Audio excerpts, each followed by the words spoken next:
நேர்காணல்களில் கூறப்படும் அனைத்து கருத்துக்களுமே ஜோதிடர்களின் கருத்துக்களே. மக்களுக்கு தொண்டு செய்யணும் இறங்கக்கூடிய விஜய் கட்சிகள் நிர்வாகிகளுக்கு இன்னல விளைவிக்கக்கூடிய தன்மையை அடுத்த கட்சிக்காரர்கள் செஞ்சிருக்கக்கூடிய வாய்ப்பு கொஞ்சம் நிறைய இருக்கு.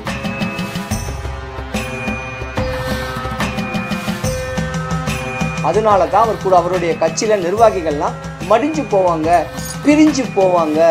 கட்சி மேல தேவையில்லாத அவப்பெயர்களை ஏற்பட்டு கட்சி உடையறதுக்கு 2026 கட்சியே இல்லாம அந்த தொண்டர்கள் காலார்படைகள் இருந்தா தான் ஒரு நாடே ஆள முடியும். அப்புறம் கப்பல் படை, விமானப்படை சொல்லக்கூடிய படைகள் இருக்கு. அப்ப அந்த காலார் படைகள் சொல்லக்கூடிய தொண்டர்களுக்குள்ள உள்கட்சி பூசுறதுக்கு இன்னலை விளைவிக்கிறதுக்கு எதிர்கட்சி தலைவர்கள் செய்யக்கூடிய லீலைகளா கூட இருக்கலாம்.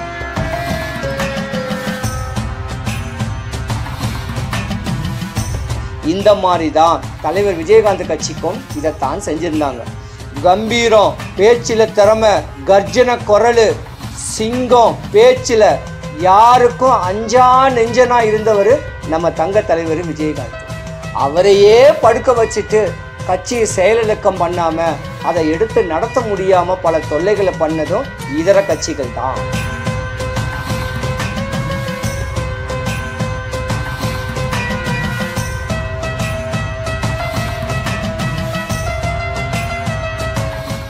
சிவாய் நம்ம வணக்கம்.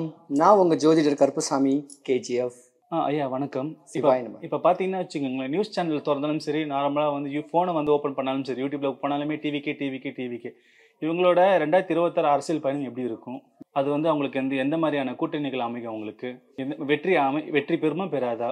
மிகப்பெரிய வெற்றி அடையிறதுக்கு ஒரு வாய்ப்பு மூன்றாவது அணியா டஃப் கொடுக்கக்கூடிய அளவுக்கு உண்டான அமைப்பு விஜயுடைய கூட்டணியும் விஜயுடைய கட்சியும் நிர்ணயம் பண்ணியிருக்கு.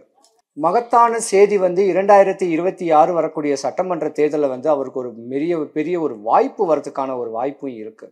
ஆனா அவருடைய ஜாதக தன்மைப்படி, அவருடைய அமைப்படி கூட்டணிகளோட இருந்தா மட்டும்தான் அவரு முதலமைச்சர் சொல்லக்கூடிய துணை முதலமைச்சராகிறதுக்கான ஒரு வாய்ப்பு தான் அவருக்கு நிறையா இருக்கு. பொதுவா அவர் கூட்டணி ஒன்று ஏடிஎம்கே கூட கூட்டணி வச்சு, பிஜேபி கூட கூட்டணி வச்சு, இரண்டாவதா அதாவது துணை முதல்வராய் இருக்க கேட்டு ஒரு கூட்டணி அமைச்சார்னா அவரு பல சீட்டுகள் வாங்கிறதுக்கான ஒரு வாய்ப்பு இருக்கு. அவருடைய ஃபேஸ் வேல்யூ கொஞ்சம் இப்ப இருக்கு. ஏன்னா இளைய தலைமுறைகள், இளம் வயசு, அதாவது இளம் 18 வயசுல இருந்து ஒரு 27-30 வயசுக்குள்ள இருக்கக்கூடிய ஆண், பெண்கள், இளைஞர்கள் வந்து அவருக்கு ஓட்டு போறதுக்கான ஒரு வாய்ப்பு நிறையவே இருக்கு.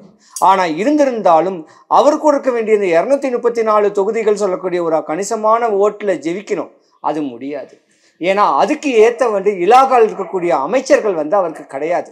ஆகனால பிஜேபி கூட ஏடிஎம்கே கூட கூட்டணிகள் வச்சுக்கிட்டு இவர் வேட்பாளரா நின்று துணை முதலமைச்சரா இருக்கிறதுக்கான ஒரு வாய்ப்புகளை நிர்ணயம் பண்ணிக்கிட்டு இருந்தாலும் இவருடைய இந்த அரசியல் பயணம், அரசியல் தொடர்ந்து அவருக்கு வெற்றி வகையை சூடும். இல்லைன்னா மாம்பழம் சின்னத்துல அன்புமணி ஐயா கூட முதலமைச்சர் பொறுப்புல முதலமைச்சர் வேட்பாளரா அன்புமணி ஐயாவையும், துணை முதலமைச்சரா விஜயும், விஜயகாந்த் ஐயாவுடைய கட்சியினரும், பிஜேபியும், இதர இருக்கக்கூடிய சின்ன சின்ன கட்சிகளும் ஒன்று சேர்ந்து மூன்றாவது அணியா இருந்தாங்கன்னா விஜய்க்கு ஒரு வாய்ப்பு இருக்கு. ஆனா முதலமைச்சர் சொல்லக்கூடிய ஒரு வாய்ப்பு வந்து கொஞ்சம் கம்மி தான். ஆகையால இந்த ஒரு தொடர்பை, இந்த ஒரு அமைப்பை, இந்த கூட்டணிகள் இருந்து அவருடைய அரசியல் பயணத்தை தொடர்ந்துகிட்டு இருந்தார்னா அவருடைய ஃபேஸ் வேல்யூக்கு வாய்ப்பு கொஞ்சம் நிறையாவே இருக்கு. ஆக வரக்கூடிய 2026 சட்டமன்ற தேர்தலில் விஜய்க்கு ஒரு வாய்ப்பு இருக்கு. கணிசமான இதில் ஜெயிக்கிறதுக்கும் ஒரு வாய்ப்பு இருக்கு. சரிங்க. இப்போ வந்து பார்த்தீங்கன்னா இந்த விஜயகாந்தோட கட்சியும் வந்து இந்த மாதிரி பிரம்மாண்டமாக வந்து 8வது உயரத்துக்கு போயிருந்தது. ஆனால் இருந்துமே அவரால் வெல்ல முடியாத காரணம் வந்து அவருக்கு வந்து சூனியம் பண்ணிட்டாங்க, மாந்திரிகம் பண்ணிட்டாங்க. அதனாலதான் அவர் வந்து மொத்தமா முடக்கப்பட்டார். உண்மைதான். அந்த மாதிரி ஏதாவது வந்து பயன்படுத்தப்படுமா இந்த 2026? சொல்ற தலை சிறந்த கட்சியில இரண்டாவது அணியா இருந்தக்கூடிய கட்சி வந்து பாத்தீங்கன்னா விஜயகாந்த் ஐயா கட்சி தான். முதலமைச்சரா இருக்கிறதுக்கான வாய்ப்புகள்லாம் அவருக்கு நிறைய இருந்துச்சு, அதை நழுவ விட்டுட்டாரு. ஆனா ஒரு நாட்டை ஒருத்தர் பிடிக்கணும்னா அஸ்வமேத யாகம்னு சொல்லி ஒரு அரசன் ஒருத்தன் பண்ணுவான். அடுத்த நாட்டை பிடிக்கணும்னா அதுக்குள்ள அந்த நாட்டுடைய போர்ப்படை தளபதிகள் எவ்வளவு, மந்திரிகள் எவ்வளவு, அந்த இடத்தோட நிலப்பரப்பு எவ்வளவு, அந்த மக்கள் தொகை எவ்வளோன்னு கேட்கறத இவன் கரெக்டாக பிளட்ஜ் பண்ணிக்குவான். அதுக்கு ஏற்ற மாதிரி போர்ப்படை தளபதிகளை நிர்ணயிச்சுக்கிட்டான். அந்த எதிர்த்த நாடை போர் புரிஞ்சு அந்த நாட்டை அபகரிப்பான்.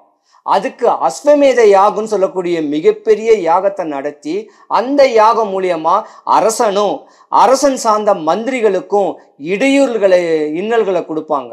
நான் இந்த இலகாலேருந்து வெளியே போயிடுறேன், நான் உன்னுடைய ஆட்சியில இல்லை அப்படின்னு பயந்து ஓடுற மாதிரி பல ஏவல்களை ஏவி விடுவாங்க.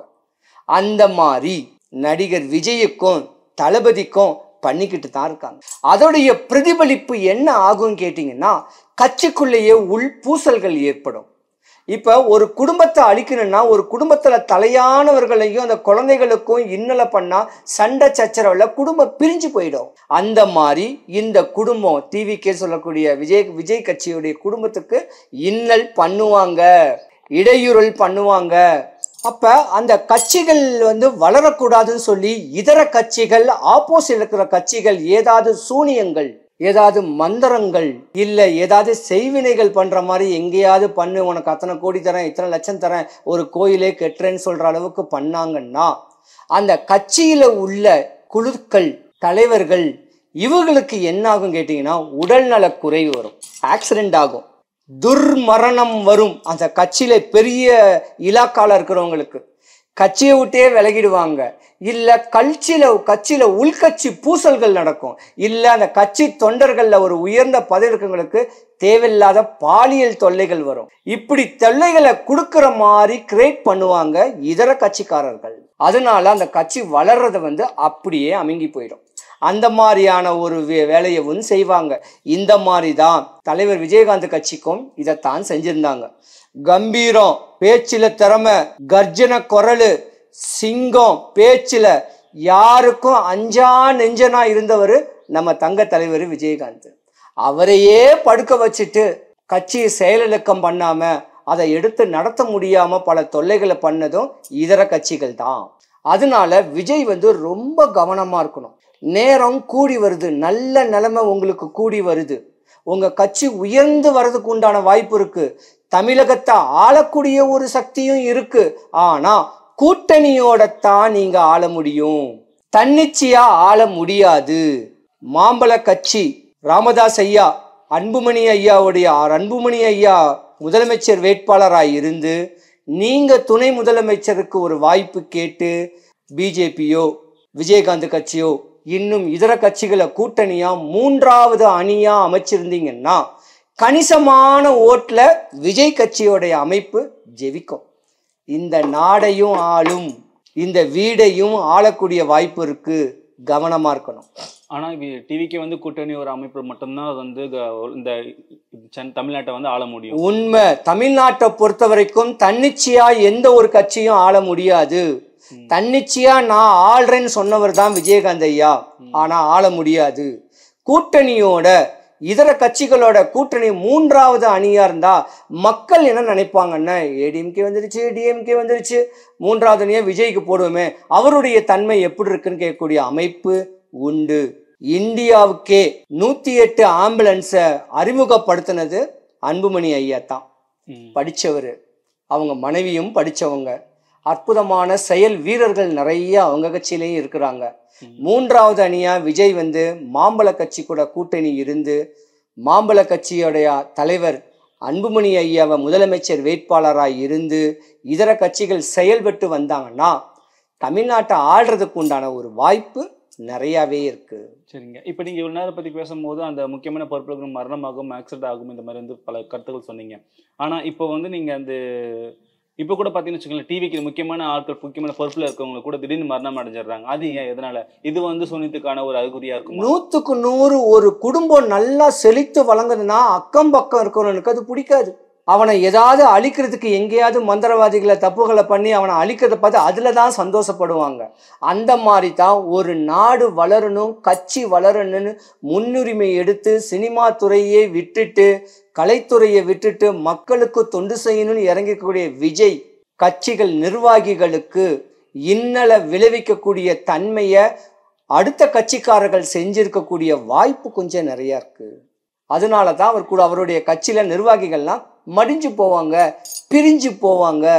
கட்சி மேல தேவையில்லாத அவப்பெயர்களை ஏற்படுத்தி கட்சி உடையறதுக்கு 2026 கட்சியே இல்லாம இந்த தொண்டர்கள் காலார்படைகள் இருந்தா தான் ஒரு நாடே ஆள முடியும். அப்புறம் கப்பல் படை, விமானப்படை சொல்லக்கூடிய படைகள் இருக்கு. அப்ப அந்த காலார் படைகள் சொல்லக்கூடிய தொண்டர்களுக்குள்ள உள்கட்சி பூசுறதுக்கு, இன்னலை விளைவிக்கிறதுக்கு எதிர்கட்சி தலைவர்கள் செய்யக்கூடிய லீலைகளா கூட இருக்கலாம். சரிங்க, ரொம்ப நன்றி. உங்க நேரத்தை ஒதுக்கி எங்களுக்காக இவ்வளோ ஒரு கருத்துக்களை வந்து இவ்வளோ இதுவாக சொன்னதுக்குங்க ஐயா. எல்லாம் நிறைவாமையட்டும்.